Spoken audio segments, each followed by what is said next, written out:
Thank you for joining our discussion on reentry during COVID-19 and beyond. The IIP is a prosecutorial reform think tank dedicated to criminal justice that promotes community-centered standards of safety, fairness, and dignity. This panel is a part of a series of virtual panels that the IIP has been hosting since the COVID pandemic has shifted us to remote operations. After this panel is over, we will post a full video as well as additional resources on the remote panel discussion page on our website, which will be linked in the chat. Additionally, the page will include our previous panel discussions and corresponding resources. Please join us for the following upcoming remote events. On Juneteenth, the IIP will host a panel on prosecution, racial justice, and restoration.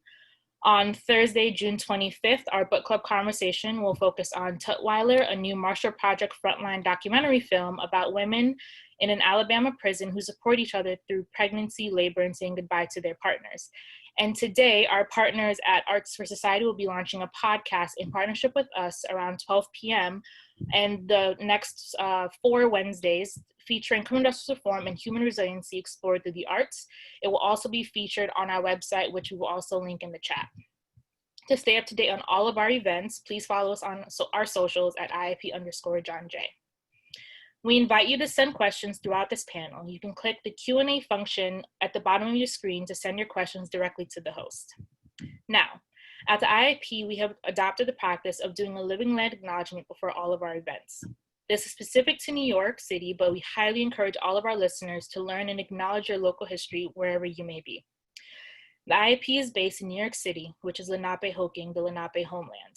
We honor all of the indigenous nations and their land with great gratitude and acknowledge the genocide and continuous displacement of indigenous peoples.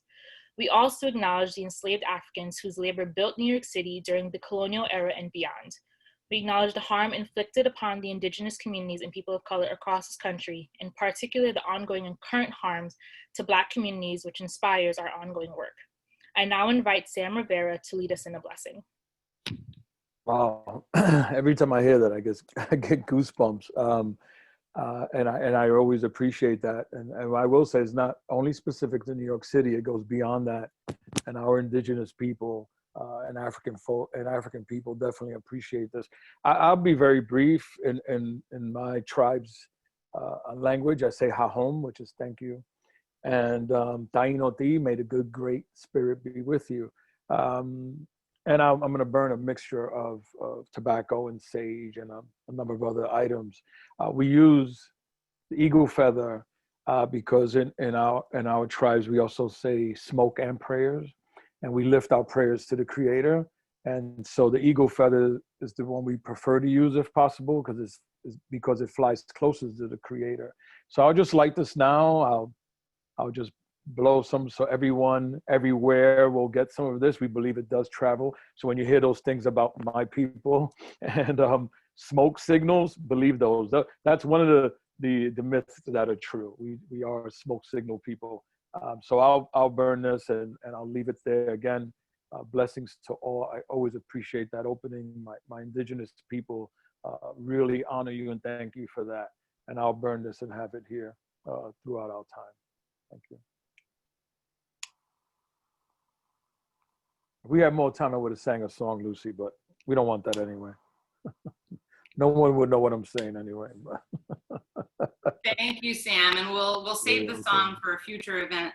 Welcome, everyone. I'm Lucy Lang. I'm the director of the Institute for Innovation in Prosecution at John Jay College of Criminal Justice. A great debt of gratitude to my team at the IIP, in particular to Shauna K. Salmon for organizing this outstanding conversation, and great gratitude to all of the panelists for being with us to share your experience and your expertise with the audience.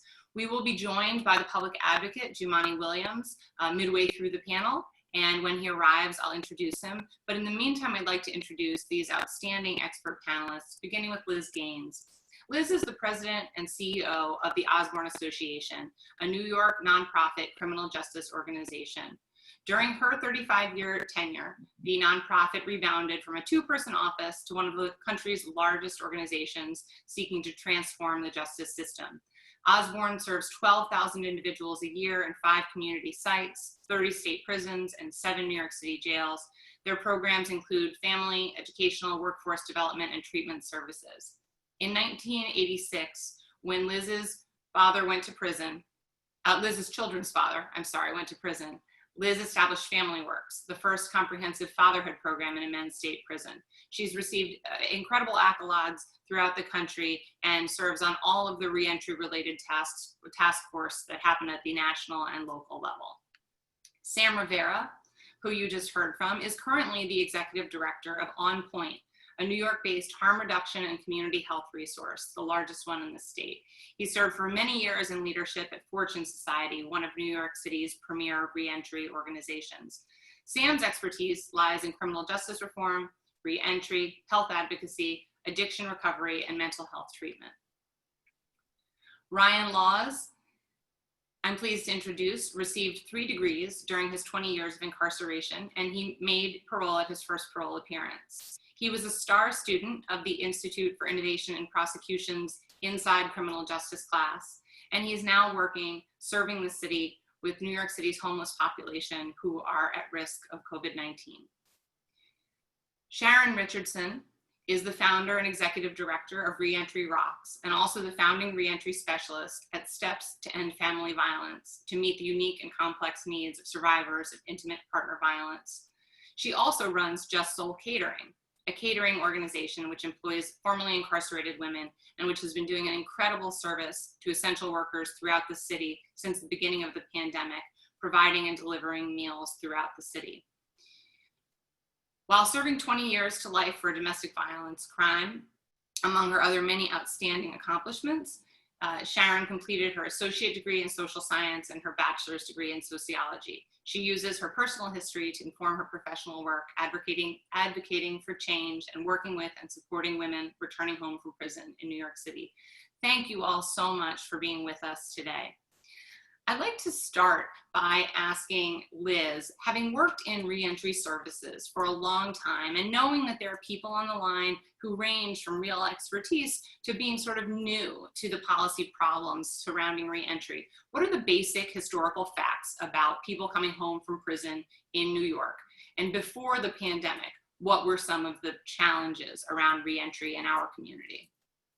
Yeah, unfortunately, they haven't changed that much. When I started my career with, as a lawyer for the Attica brothers, there were 12,000 people in New York prisons in 12 prisons. And then we skyrocketed to 70 prisons and 70,000 people. We're down actually now to somewhere in the 40,000s.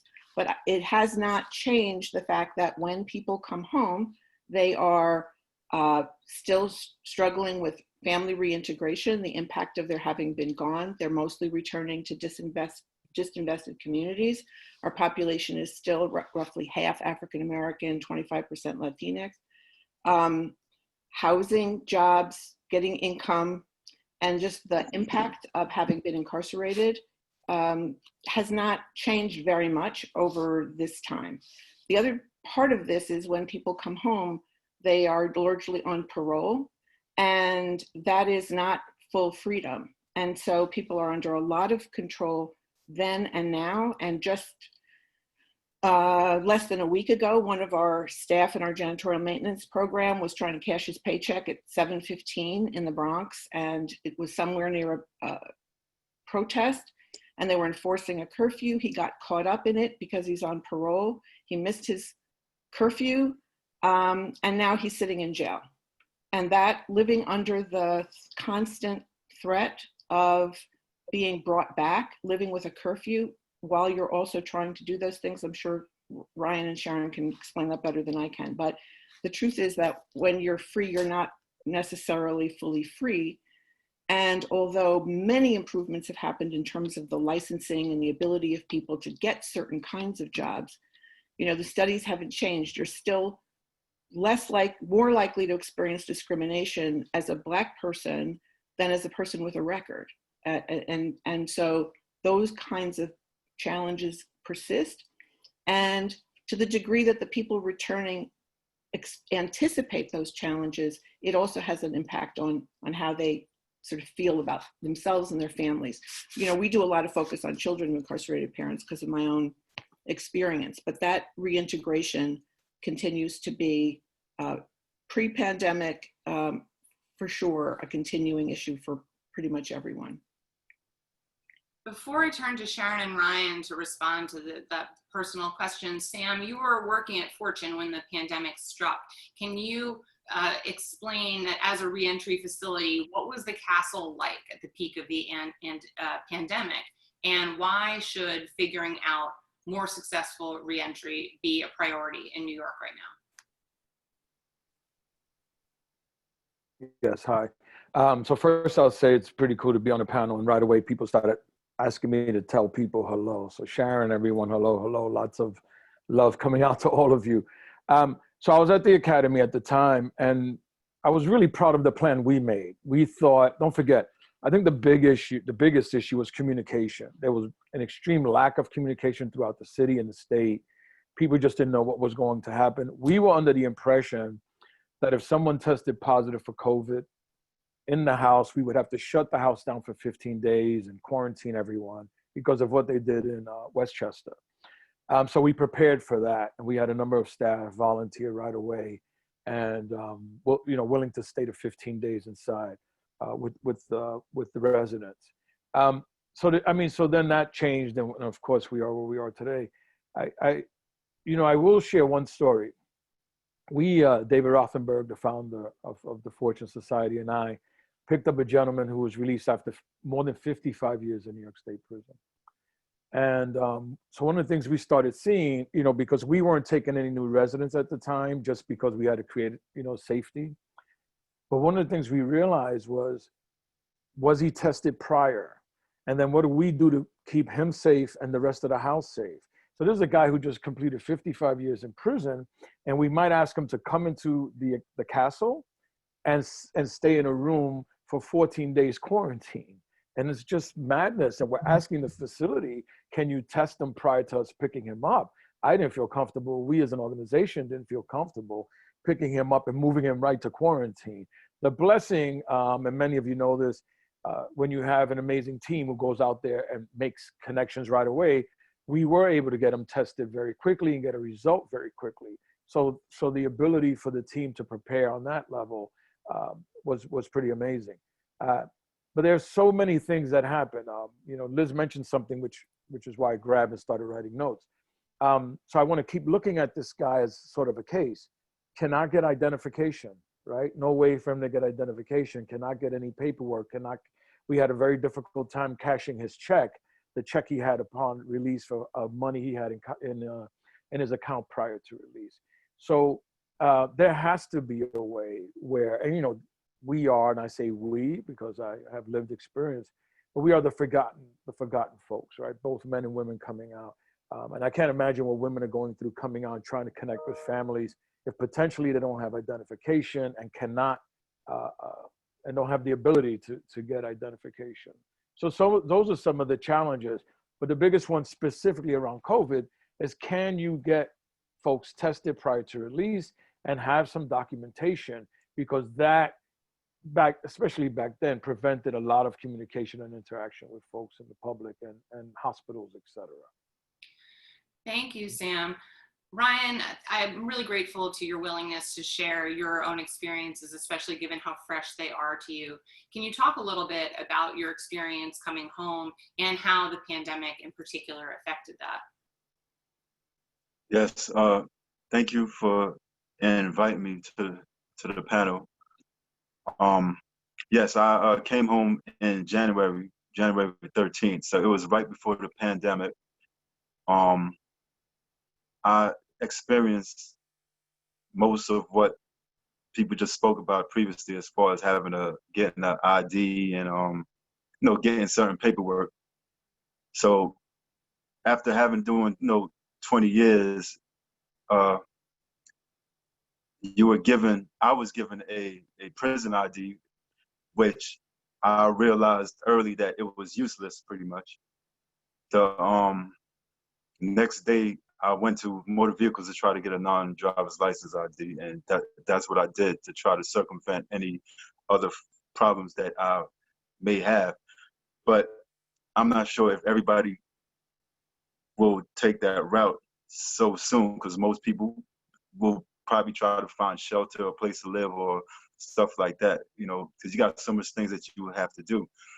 So prior to the pandemic, I was able to move around, you know, because everything was like certain social agencies were open, so I was able to use that. Once the pandemic hit, well, I had a difficult time finding work prior to the pandemic, but once the pandemic hit, it was like pretty much impossible for you to, you know, move around, find work. Most employers were trying to do over the phone interviews, you know, stuff like that. So it was difficult. But what I realized though, that the pandemic was the least of my issues. My issue were the mere fact that I was formerly incarcerated and that that I have a felony, and that was the main issue.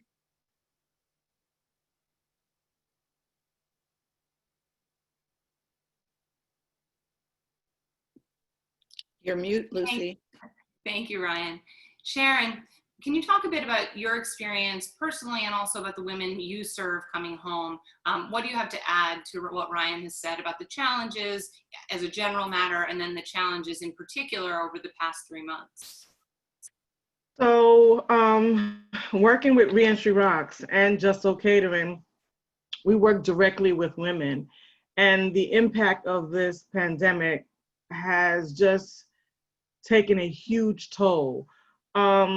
Part of what Reentry Rocks and Just So Catering does together as sister entities is that we run a entrepreneurship culinary internship program. And we were on our 4th class. We graduated 3 on our 4th class, and only 6 weeks in at the time that the pandemic hit. And so we weren't able to finish the class. And at that time, because no one knew exactly what was going on, how to proceed, to move forward, is this real, is it not real? What do we do? Do we just sit back and just wait, you know, to be told where to go, how to do it, you know? We didn't have anything in place. We didn't have a plan in place, a virtual plan, right? Like, okay, you know, the pandemic is coming, it's gonna hit. And so we're gonna go from this to going on virtual teaching. So none of that was in place. What we had to do was work alongside with the women and stay in contact with them by phone calls and just make sure that everyone was okay week by week up until this point. And I have to say that it's really, really been devastating for many of the women. Some of the women have lost their mom, their dad, their uncle, their husband, their partners, their best friends. People are scared. It's almost feeling like being incarcerated again. Many of the women are suffering at the hands of not being able to pay their rent, pay a bill, get food, things of that nature. And so for me, I had to quickly think of what can I do to make things better for the women. And so Just So Catering, being a catering company, it plummeted. It just stopped. No business, all cancellations, nothing like that. And so what we did was we created a campaign. And we said, you know, through the campaign that we wanted to give back, right? Instead of selling food, we wanted to just donate food and feed people. And there has to be a way to utilize this campaign to be able to pay workers, right? And keep them safe at the same time, because it was still a huge fear with, okay, so if we get this going, now who wants to actually go out and still make contact with people? And so that was huge, but we actually got it going. And we were able to maintain 4 workers right now, which is not a lot because we're still working on funding, right? And to actually pay them to actually cook the food, shop the food, deliver the food, and serve it out to the communities. And that's how it's been working over the past couple of months. But outside of that, I have to say that many of the women are really, really lost. Many of them are suffering, not having a place to go. I also partnered with a group of women called the Women Project, and they put an idea together and called me and included Reentry Rocks in it. And we were able to get 12 women to participate in an 8-week group. And in this 8-week group, they would actually meet on Tuesdays for 2.5 hours. They got their own personal mentor, and they were also given a free iPad to actually work from so that they can go on to Zoom and actually be part of this special group. And we started last week, Tuesday. And I have to say that that was like the best idea coming forth during a time like this, because the women are able to now share all their fears. They're able to share all their pain, everything that they've gone through, their losses. The deaths have been just tremendous. Not being able to have a support system, not being able to come out and just connect. And even being on Zoom seems unnatural, right? Because most people are used to just being in a room and crying together, laughing together, and then getting up and hugging one another. Those things can't take place. So we are doing the best that we can with what we have. Thank you so much for all that you're doing, both Ryan and Sharon. It's really remarkable the ways in which you have both stepped in to help serve the city during this time. I'm so pleased and honored that we've been joined by the public advocate of the city of New York, Jumaane Williams. Jumaane is a first-generation Brooklynite. He graduated from the public school system, overcoming the difficulties of Tourette's and ADHD to earn a master's degree from Brooklyn College. He served on the New York City Council, representing the 45th District, and began his career as a community organizer at the Greater Flatbush Beacon School and as executive director of New York State Tenants and Neighbors, where he fought for truly affordable housing access across New York. He has led the fight for better policing and safer streets, affordable housing, and transparency and accountability in city government. And I know that this issue is an incredibly important one to you, public advocate, and I'm so grateful to you taking the time out of your day to be part of the conversation. Can you talk a little bit about what New York City did to better serve reentering populations during the pandemic? Not much. And the city and the state actually have been pretty critical on every level of government, not even with this population. The entire city and the state, they really failed at responding to the pandemic. And of course, the federal government did. I actually think it's just weird to me because there are certain populations that we knew would be more susceptible, and they didn't really account for that. Were people who were re-entering, people who were still in carceral positions, they did nothing. But my office, we put forth a response and recovery report back on April 1st. We're just renaming it now because we're addressing some of the protests. But really, it's a lot of the same things. But for the reentry population, we put a bill forward that would give a bonus to people who are looking to get money for projects in this city, especially if they will agree to hire and work with reentry population. Obviously, if you have a job, the better off you are, because everybody's going to eat, and we have to find ways for folks to eat.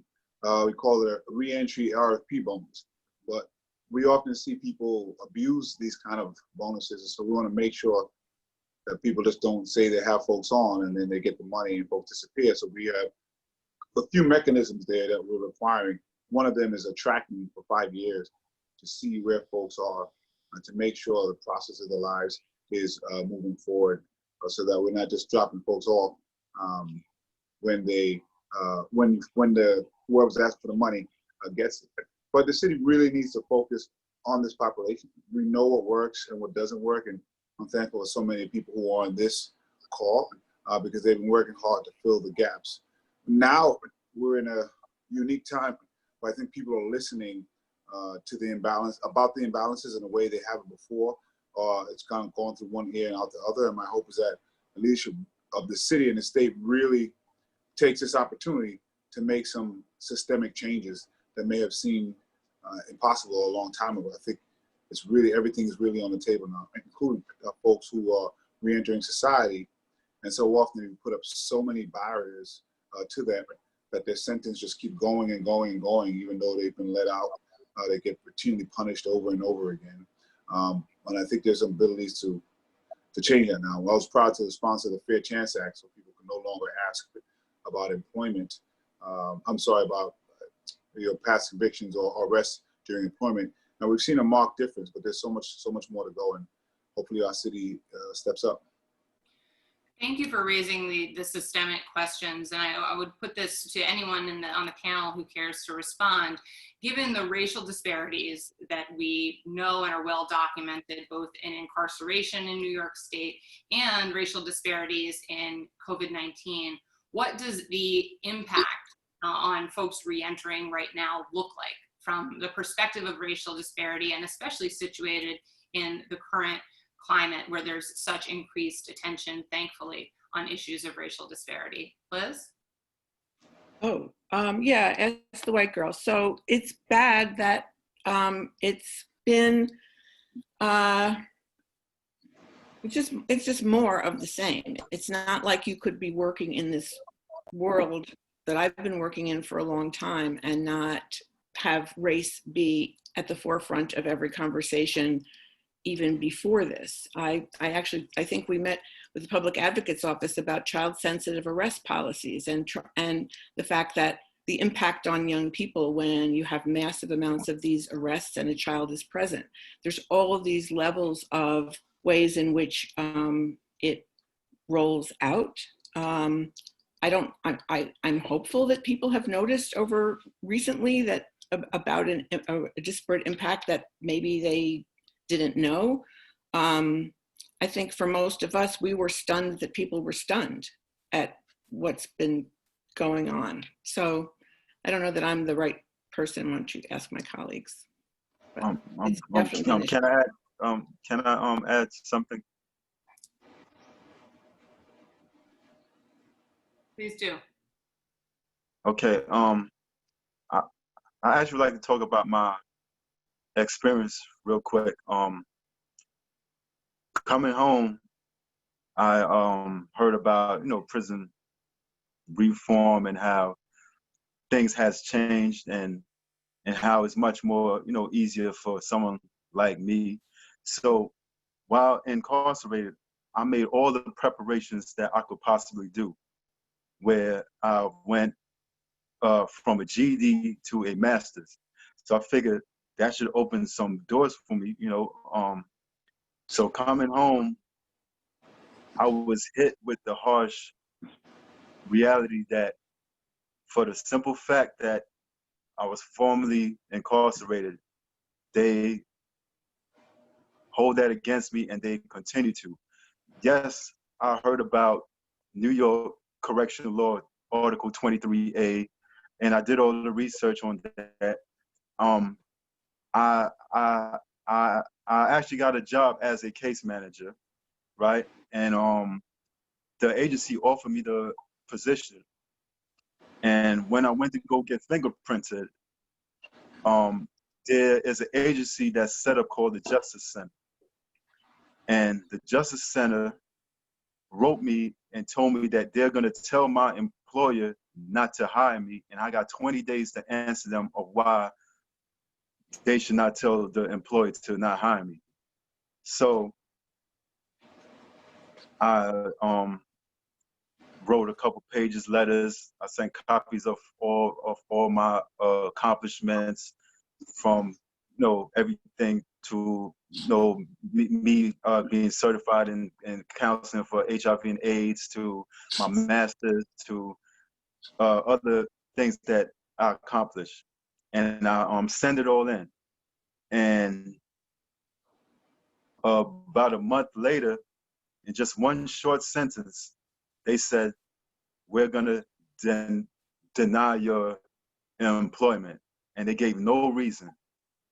Now, the only logical thing I could come up with is just for the simple fact that I have I was justice involved, because other than that, there were criteria that were automatically no's, like any sex crimes or any violation of penal laws or Article 260.00, 260.25, 260.32, and 260.34. And those are laws dealing with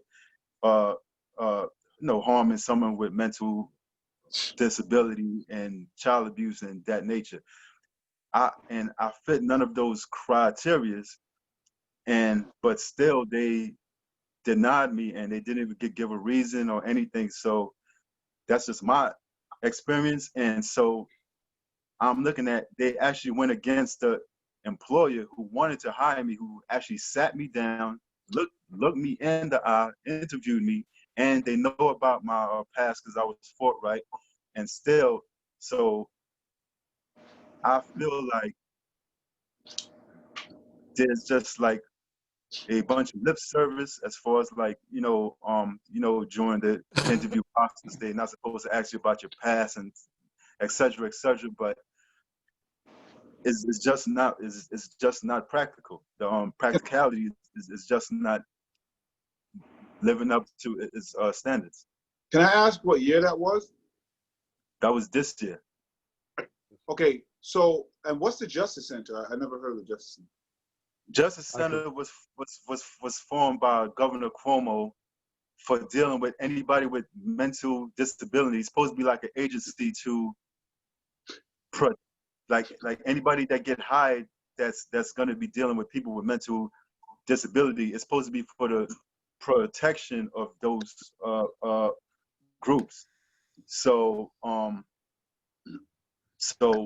once the agency started the process of hiring, doing the fingerprint and taking the TB test, that kind of thing. When my fingerprints came back, the Justice Center wrote me a letter, and they said that they're going to tell the agency not to hire me unless I could convince them why, and I have 20 days to convince them. Was this in New York City or outside of New York City? This is in New York City. All right, so I'm just, Lucy, if somebody, I just want to make sure that Ryan's connected to our office so we can refer him to the Human Rights Commission, because the law does allow for recourse. So you don't just have to, everything you're describing sounds like, I don't know the details, but it sounds like they did something illegal. And so we want to make sure you have recourse for that. And the Human Rights Commission, since we passed that law, they have a number of success stories where they've got damages for people who've been in your situation. So can we just make sure that you get connected with our office so we can put you on the track to file a complaint? We will absolutely make sure to make that connection. Thank you, Public Advocate. There are some really thoughtful questions from the audience that I'd like to surface with the group. One is to Sharon about how the mental health component works here. This listener commended the group circles that you've described, and can you talk a bit about the relevance of the mental health piece? And then if someone else could think about several questions that have been raised about whether there are unique impacts on LGBTQI adults and youth in this moment in reentry, if you could speak to that as well. Sharon? So as far as the mental health issues is concerned, I mean, that's heightened now, right? Because not everyone is getting the services that they were getting prior to the pandemic, where they were able to report, to their appointment and actually be in person with their, mental health counselor. And so this is something that we're working on now too, to develop a virtual mental health counseling service so that women that are part of our program that have those issues can actually tap into someone, through Zoom and actually feel present, with someone who can actually, help them until all of this kind of like, blows over. But it's a huge task to deal with. You're dealing with people who don't have those issues, right? That's one issue. And then having to deal with someone who does have a mental health issue, how do we deal with that? And I can tell you, that during this time, maybe 2 or 3 people had some issues that it almost felt like I wanted to just get in my car and just go right to their home, ring their doorbell, and just sit with them and just have a moment, knowing that I couldn't do that because, I'm trying to keep myself safe. Like, it was just really, really bad. So, so we're definitely working on that as a program. And what was the other question? For you or anyone else asking about the unique impact on LGBTQI populations returning home. But I also thought maybe Sam or Liz could speak briefly to the mental health component from an institutional perspective.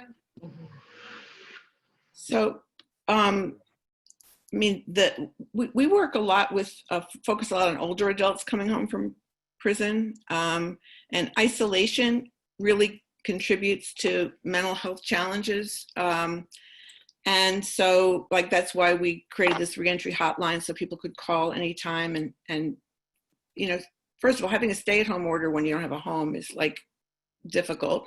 But even when you do, it's very isolating. And mental health, trauma, these things are all very integrated. So although we are not a, quote, mental health services agency, like Sharon, we're folks, and we connect to people, and have used the remote aspect of it. Sharon was mentioning too, we had to switch immediately to doing everything remotely, which number one meant that we have distributed literally hundreds of smartphones, because when people come home, especially the older people coming home after a long time, they may never have even seen a cell phone, never mind know how to operate this.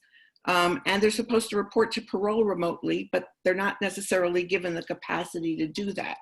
So, you know, this kind of contributes to people's stress and trauma. So, but we have found, and I think Sharon was saying, for some of our participants, we have a higher attendance rate in our remote drug treatment program, in our workforce development program. We have like 100%.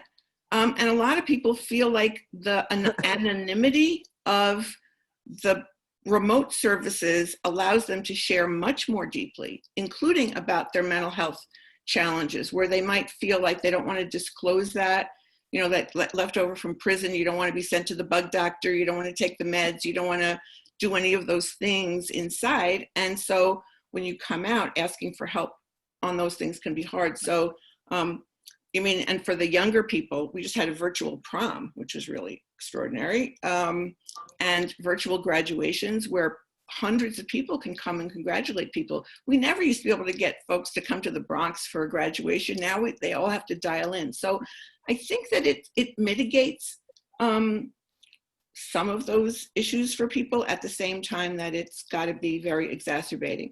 Also for our staff, who are, you know, many justice involved, it's great. Like, I can be in this Zoom meeting in a quiet place in my house where I live as an old lady by myself. But for people who are trying to participate when they're living, now everybody in their apartment, if they're out of work, you have tons of people at home. There's not a lot of privacy. There's, even if they want to be in our groups, they have to like sometimes go in the bathroom to be alone for a minute. All of those things are exacerbating mental health issues. At the same time, if we can stay connected to people, I think we can actually make a difference. Thank you. Sam, I'm going to put a question. Yes, you want to jump in? Oh, you can go to Sam. I just want to make sure we spoke about the LGBTQI, but you can Yes, go to Sam first. Well, I mean, I just wanted to say, you know, the epitome of privilege in this country obviously is rich, cisgender, straight, white men. So the further away you are from that, the more you're impacted. And so when things start to intersect with different communities, they become compounded. And so it's not surprising that some of the people having the biggest trouble are actually Black trans women. But generally speaking, I don't know that there's enough out there focused on this community, and what they're dealing with is not even lifted up in the same way. And so I think of Leilene Polanco, who died in solitary confinement, and her family is still trying to lift the name up for justice. And the DA actually just dead named her when he spoke about her. There's a lot of issues that are not being addressed. We used to have a lot of money for runaway youth who were getting involved, with justice involved, and many of them trying their best to just have a place to stay. So that cross-section, I don't think is being addressed as well as it could be. And we should take notes on that community that is really, really reaching out for assistance, and they have a unique set of circumstances that aren't being addressed. I just want to really congratulate the public, or, you know, commend Public Advocate, because you hired a trans woman that we had been connected to for a long time, doing the work that we do with Transgender Day of Remembrance. And I think that for all of us, if we're not having women of color, trans women on our staffs and doing this work. It's just never going to get done. And I love that woman that you hired. She's awesome, and she holds me accountable. I'm sure she does. I would add to that people often ask us at the IIP what they can do to help on the issues that we work on, and very much top of mind to me is hiring people who are formerly incarcerated. So I put that out into the universe to all of you listeners to think about trying to support people who are coming home by giving them jobs. Sam, there's a question for you about how the role of, if you could speak to the role of providing services from a lived experience, how that creates opportunities and challenges. And then the second part of the question is, do you take lessons from previous epidemics, the current epidemic, thinking about HIV, opiate misuse, et cetera, to guide advocacy around services at this time? All right, so a couple of things. I'll try to be quick. There's so much that came up. I really appreciate it. I want to just circle back to the Justice Center. The Justice Center was really created to protect the group, but within that protection, what it's done is it's been very impactful and stigmatizing of former prisoners. So it's the intention, I believe, is a good intent. You know, they have the right thing. They want to protect folks, but there is like, I mean, that experience Ryan talked about. I've battled the Justice Center for years, where they just take your name. It doesn't matter. They only look at your crime and hold you to that.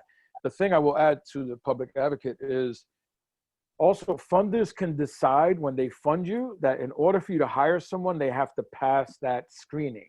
And that's an issue. So when you take it on, brother, I really appreciate it. Please look deeper into that. I'll be happy to talk to you more about that. Can you just repeat that? I didn't quite, when funders, say that part again, please. So a funder, most city and state funders do it anyway, but they have the authority when you write a grant and you receive the funding, they have the authority to say to you, in order to hire someone, which is what Ryan went through, in order to hire someone, they must go through this screening. And I can guarantee you, if you have a felony, the immediate response is always no. You're not going to pass the first screening. And what tends to happen in that case is I'm trying to hire Ryan, I submit this, Ryan gets a no, I have other people I have to hire. So Ryan might lose that opportunity. You follow what I mean? So this might go counter to the law that we passed, actually. This might be an exception. Exactly, to the law exactly. It's a loophole for yeah, definitely. Thank You're welcome. So a couple of things around how, as a person with lived experience. So I will say, and it came up, Liz brought it up earlier about being, the person wasn't even protesting. They were walking and happened to be scooped up because of protests. So our people, anyone who's on parole today, or even, and I'll explain my own experience, but anyone who's on parole today has higher risk because, you know, if you're just walking in New York City or you're trying to find employment or you're moving around and you happen to be anywhere near a protest, once they detain you and run you, that's police contact, which means you can literally be violated that very moment by your parole officer. And again, many organizations have created relationships and built relationships with parole where we've been able to prevent that, but that's still very risky. So if you're not connected to an organization and you happen to be walking by and you're detained because of something came your way, then you're likely to be violated. So what, I wanted to say, so our lived experience, and some people disagree, and I respectfully understand, but I tell people that I'm always in transitioning from prison. And last summer was proven to me again, and I'll make this very brief, and Lucy knows this. I've been home over 30 years. And I was 10 years old when I got out, but I've been home over 30 years. I went to Canada for an indigenous event. I tried to go to Canada. I got to the border, everything was cool. 30 plus years I've been home. I was held for 5 hours. Me and one of my brothers were held for 5 hours. And I had to repeat and go through what our people have to go through when they go to parole or parole hearing, is go through my case again and explain to the Canadian Border Patrol what my case was about and why am I trying to go into Canada. And they already told me they weren't going to let me in anyway. This is after 30 years of being home. So we're living with that forever. So the question about how do I feel working with people with lived experience as a person, I can relate on so many levels. On so many levels of oppression, and how there are all these systems that, you think you landed one place here and the public advocate and Liz and folks who've been doing this work for forever, and Sharon with the women keep fighting and beating these changes to the system. And then there's another one that grabs you, right? So I was very close to being arrested because they started to have a conversation with me about knowingly trying to enter Canada with a felony, multiple felonies. and they wanted, and that was a possibility, but of course, I was able to be released. I don't remember the other question, but I wanted to cover a couple of those things because so much came up during this conversation, and I'm glad Jumaane covered the piece about LGBTQI folks. Yes, the other question could be for anyone here about what we know from prior epidemics like HIV and opiate use that we should have learned from for the current pandemic, or that we need to think about for unanticipated pandemics in the future. Anyone? So I'll say very quickly, I think that was towards me because my early career was HIV and AIDS, primarily HIV and AIDS, which started in prison. So I started working HIV and AIDS in prison, they moved me to Sing Sing, where we didn't have a program, but we kind of laid men to rest. We gave them a place within Sing Sing, which allowed them to have at least a calm passing at that point. So it's interesting how in the beginning of this pandemic, I didn't worry about the sort of stigma and all of the issues and pain we went through with HIV. And that changed pretty quickly when we started to see primarily poor folks of color starting to die very quickly of this virus. And of course, what we run into at that point, and I'll stop right here, is all of the lack of services and medical care and all of those things that impact our people when they're faced with an illness. So many of our people, not all, but many of our people have very difficult time interacting with medical professionals. If English is their second language, that's another issue. For women, there's a whole nother set of issues because medical systems are not taking care of women and supporting women as they should. So I'll stop there. But yeah, there is a correlation, especially around the specifics in stigma started to come up as well.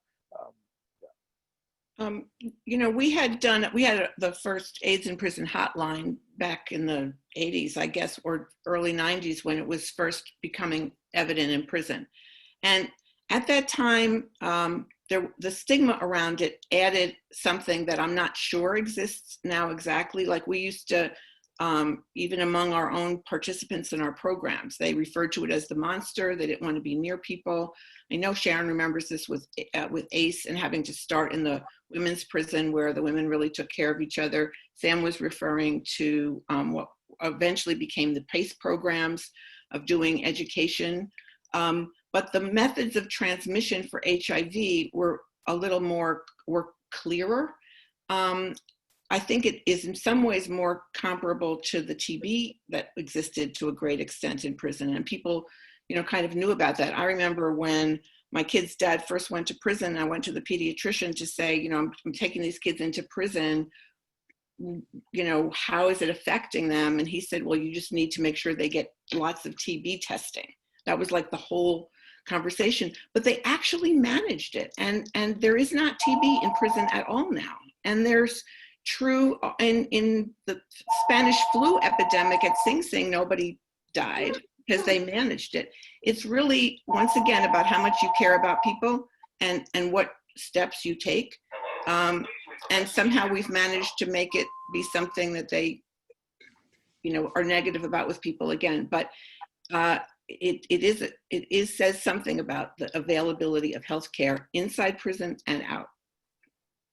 Thank you. We have about 3 questions on the issues related to parole. So I'm going to surface them all to the group and ask you to jump in. One says, didn't Governor Cuomo suspend incarceration for technical parole violations during the pandemic? Can someone speak to that?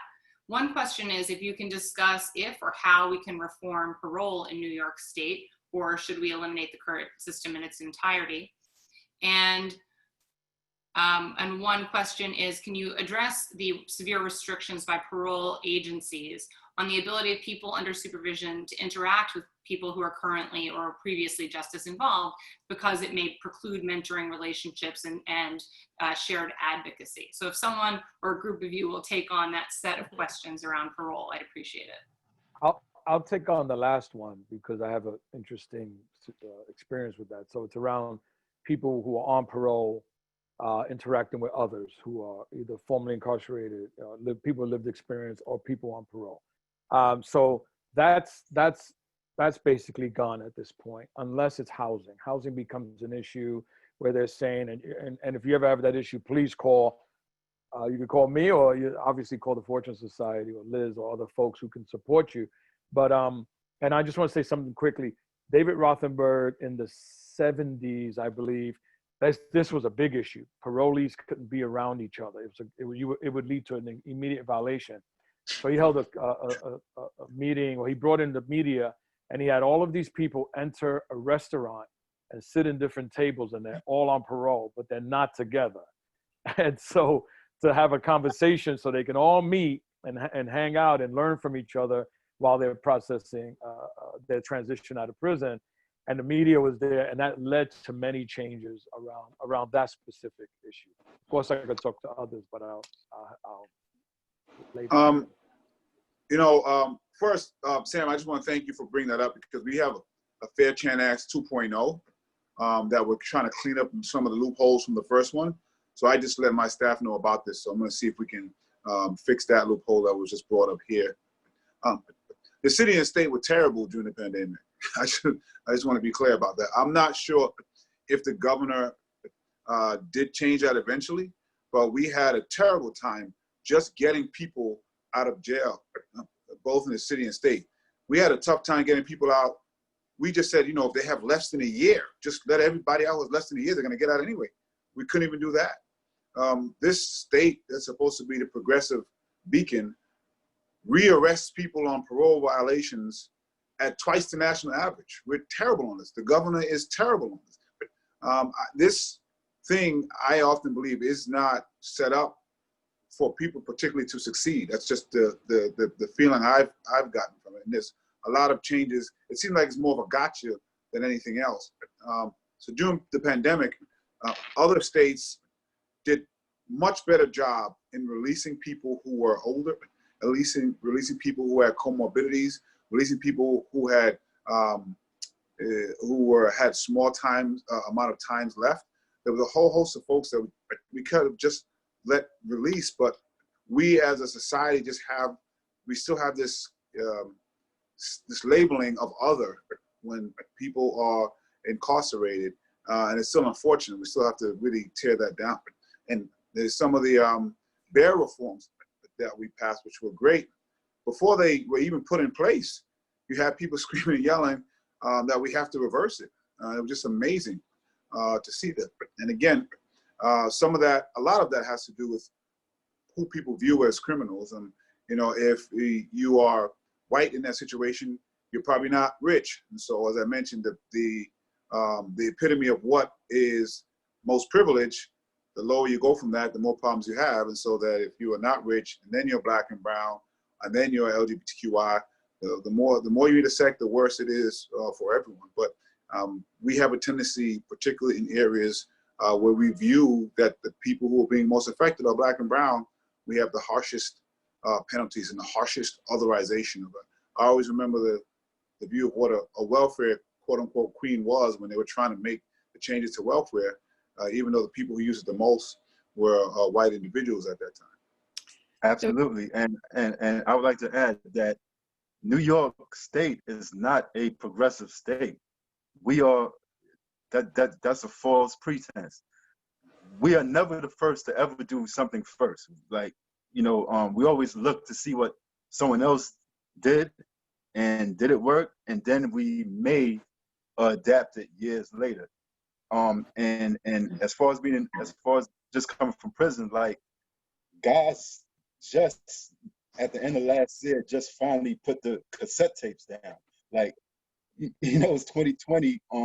They just implemented the tablet program, where people could text with family members and stuff like that. But Other states had those programs years ago, but just in general, this is not a progressive state. So I definitely agree with your sentiments about that. Lucy, in terms of the actual, parole did eliminate the condition of parole that relates to consorting with other normal people that have records. But the governor's said he would release people on technical parole violations. He said there'd be 1,100. A lot of people were released on purely technical violations, but that didn't stop continuing to violate people. It didn't include everyone. The governor has not granted any clemencies. They've not granted medical paroles. They have released people 90 days early who have nonviolent crimes, which is a very small subset, and it's really not even coming from the governor. That's within the power. The Corrections Department has released everyone they can legally release under their current powers, but not one executive order has added to the ability to release more people. Before the legislature kind of fell apart due to the pandemic, there was a bill, less is more, that would have made a big difference, along with elder parole and presumptive release bills that would have made a huge difference, I think, potentially in parole. But, as long as you have DAs making sure that, at every police roll call, they tell them who just came out on parole, you can say you're not going to violate people, but there has to be a coordinated system to make sure that people on parole are given the maximum opportunities.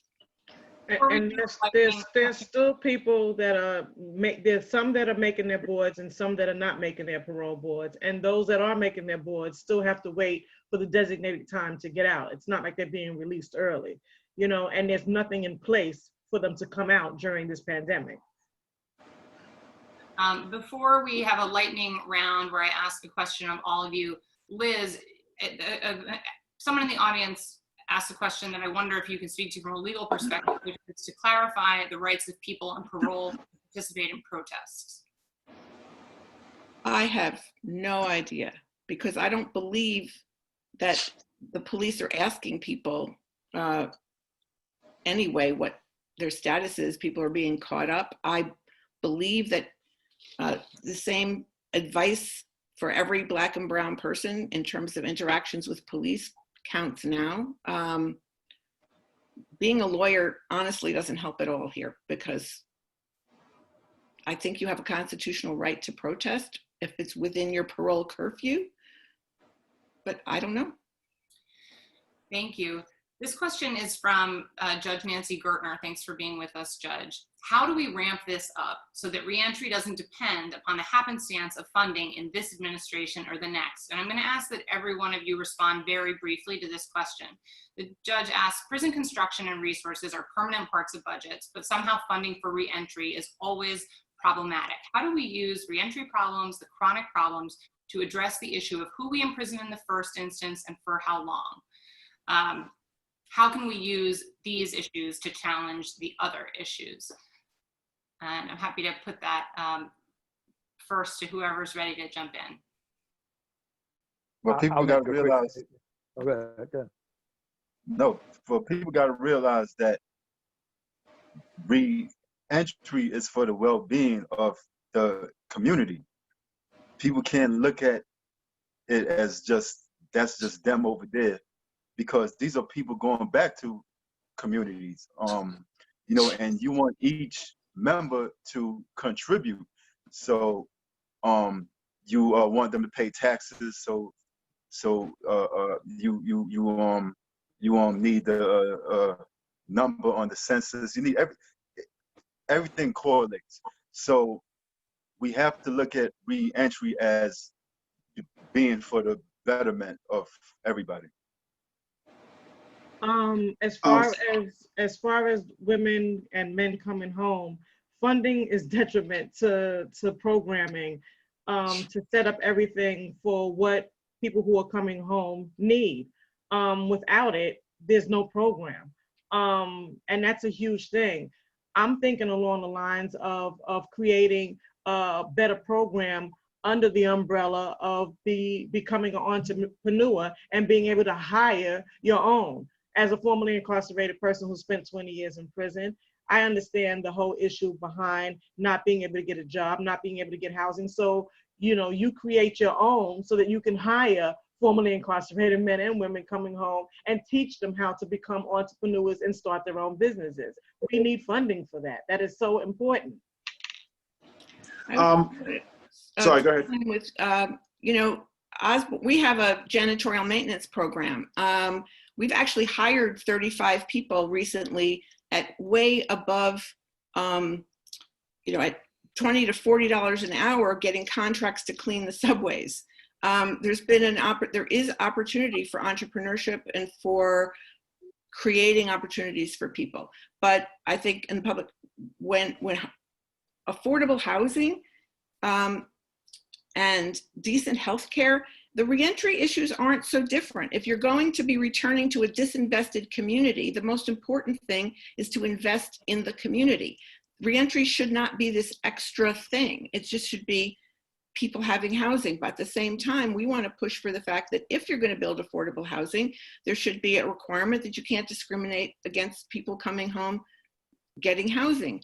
If you're going to have supportive housing, the construction industry should have set-asides. So these are all these things in which it's just normal what we should be doing for investing in communities. At the end of the day, reentry shouldn't have to have a separate funding stream, because if we're providing the services we need in these communities, people would be happy to welcome people home. I did want to add, we also have a bill that would try to prevent the question about prior arrests and convictions on housing, the same way we tried to do with jobs. Hopefully we can move that forward.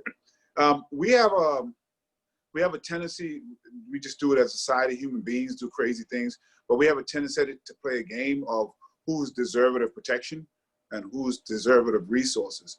And then as we otherize people, we then say they're not deserving of certain resources, but deserving of other types of resources, although we may not see it like that. And so if we think, we'll lump everybody who's in the criminal justice system as the other. And that's what made Rikers Island so dangerous.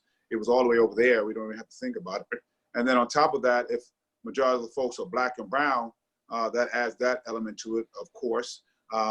Now, if we were to say, and we said we have to put, you know, people can understand billions of dollars into jails and cops. We got to get them. Yes, we need to be safe. But they have trouble understanding why we'd want to do that to assist the person, even though assisting the person or changing the systems that help guide them there in the first place is much better. So that we'll take away funding from an educational program for people who are incarcerated, because why should they have it if I don't have it? And we'll take away programs that might help people get a job, because why should they have it if I don't have it? Which just makes no sense. And so people also have to begin to check their own privilege wherever they are. I try to do that as a cisgendered straight man. I have some privilege as an elected official as well, but we have to check our own privilege and what it makes us think of other folks, and stop playing the game of who is deserving of resources, and stop pitting people against resources. Everybody is deserving. And we have to do the thing that helps out human beings. But I always say the system that's in place, it's not broken, it's operating how it's supposed to operate. And so if the founding fathers of this country woke up and, you know, they would probably wonder why we had a Black president or why women are voting. But other than that, they'll say pretty good job of continuing what it is that we put in place. And there's a connection to why there were more slaves in prison. More people who are Black in prison than slaves in the 1800s. Yeah, it was accurate. Yeah, I know. But there's a correlation. It's not accidental. Just sometimes people think that we just woke up in 2020 and everything's equal and everybody has the same opportunity to do the things that people want to do. And it's just not true. And now is a specific time, because I think I don't know for how long, but people are attuned in the way that they haven't of how race has interplayed in every system in this country, and how policing and criminal justice has been the catch-all to make sure that the system works how it's supposed to work to support the most privileged people in this society. And I'm hoping that we can use this time period where people are listening, because very often you would have this conversation and people will just turn away like, you know, I'm not a racist. And so folks that understand, you don't have to be a racist to continue a racist system. And you might be one, I don't want to take it off the table, but it's not necessary for you to continue the policies we're talking about. And I think we're in a space where people have the capacity to listen to that, but the capacity to understand that we have to reshape what public safety is, and that everything and all the money we have can't go to police, because if you equate policing with public safety, you will have problems, especially in Black and brown communities. And my hope is that we can achieve the things that we know. And by the way, we know what works, because back in the day, decades ago, the crime and the shooting of police officers and the shooting of gangs were people from European countries. You remember gangs in New York, they looked a lot different. But the social elite at that time said, we need to help these young people. So we have to have social mobility. We have to have youth programs. We have to have education. The biggest expansion of CUNY happened during the Great Depression. So we know what works. When the violence became Black and brown, they said they were victims of their own self-destruction. If they sent anything, they sent police. And so we're just trying to ask folks to do what works, because we know it works, and put the resources behind it, because we have it. If we have the resources for police and jails, we have the resources for the programs that we're talking about. And as Ms. Gaynes said, it isn't a rocket science. If people have the ability to get safe and affordable housing, quality health care, quality education, mental health services, and the ability to have a job to put healthy food on the table, public safety looks a lot different. But I apologize, I have to jump now, but I'm honored to be on this panel with everybody, and I hope this discussion was helpful to someone. I just ask everybody to do what you can with what you have, where you are, and we'll all make this place better. Oh, and lastly, I always want to say this, none of us are responsible for the system of privilege that we got, but all of us are responsible for the system we give to the next generation. And I think that's something we can all grab onto. Thank you, Mr. Public Advocate. Sam and Sharon, do you have anything you want to add to that question? Yeah, I wanted to add something. I mean, listen to the question, right? You're investing all this money in prisons and jails and not in communities. So it's kind of like, I like to use analogies, right? There's a road, you build a gas station because people are going to run out of gas. So if you're continuously investing money in the system, why would you also invest money in a system that could prevent folks from going to that very system, right? Why would you invest money in a way that in prevention or wellness in people while you're investing millions and millions of dollars, right? Or how do you invest differently? I've heard so many people throughout my career and in my life really believe that you go to prison to be punished. And I ask people to please look up what was the creation, right? When the reality is, if you go to prison, you're supposed to go to prison and come out well, come out better. But people say like, no education and no this and no that, because they don't deserve it while they're in prison. This is a system that was created initially, penance and penitentiaries, so people could go in and change who they are. They weren't able to maybe work through this terrible system we call education. Why is it that so many Black and brown people aren't comfortable in that kind of sitting in that space? So you're supposed to come out and do this, and instead the opposite's happening.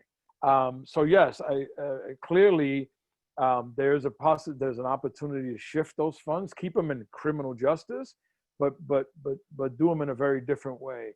And you know, I was in prison a very long time ago, and not that it was better then, but what we saw is the elimination of programs, education, mental health services. You know, people going in front of the board, a parole board, to try to be released, and they ask them, what have you done? Well, actually, let's be clear. When you go in front of the parole board, they're asking you about your crime again, which you were already sentenced for. You were sentenced, you did that time, but they're bringing it up again as a new discussion. You can't change the crime. It happened, you know, and you did time for it.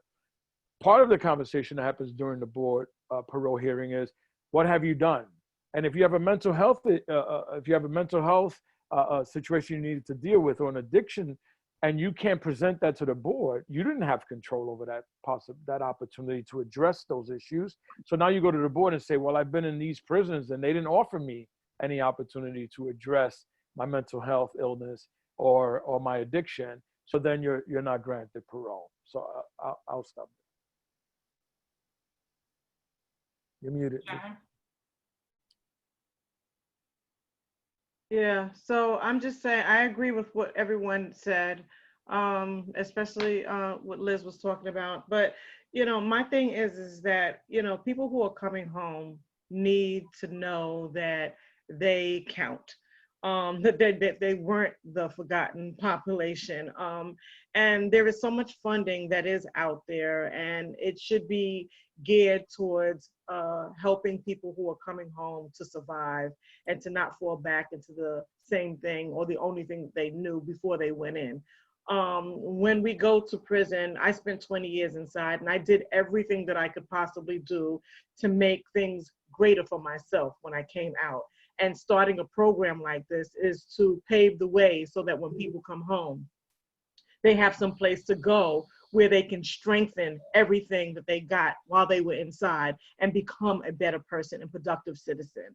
And to come home now during a time like this, during the pandemic and the whole situation surrounding George Floyd is just overwhelming, right? And people are coming out with not a plan in place. It's not like coming out prior to January or prior to December. It's a different world right now. And so I think that that all the money that's available should really be pulled towards making it happen for those that are coming out, because there is so many of us who have come home and planted our feet. You know, I mean, Sam is talking about being home for 30 years and look at all that he's done. I've been home 10 years, right? And Ryan, you just came out. There is so much in front of you that will happen, that this is just one thing that was negative for you, but there is so many promising things that you can do to make it happen for yourself and those that follow. Thank you so much. Before I ask Sharon to close us out, I just have a last question for Ryan, which is, what would you say out to the people out there who are facing the difficulties of coming home to New York City right now during these difficult times, if you could address them all, Ryan? Yes, I would say just try to be as mentally strong as you possibly can, and don't be afraid or ashamed or have too much pride to ask for help, because you're gonna need help. And that's one thing that I hold on to, that I always held on to, that my people always held on to, and that's hope. Hope that it will be a better day, and I do think it will be a better day, but it's going to be some turbulence. So coming home it's a whole new world, new technology, new way of living, new culture, new everything. Just take your time and just adjust to it, and just keep that hope. Thank you. One of the Can beautiful things, yes, Sam. I was going to say something before Sharon, because I know you said she's going to close us out. There is some hope out there. And one of the things I just want to say quickly, John Wetzel is the Secretary of Prisons for Pennsylvania, and watch this guy. Please, everyone, watch him. He is really progressive, really doing things differently. He spent a lot of time with us at the Fortune Society. He's working towards it. Got a lot of work to do, but in my experience to work with him, he's been pretty amazing. Liz is nodding her head, but that's my experience. I think he's amazing. Liz, do you want to add something quickly or not right now?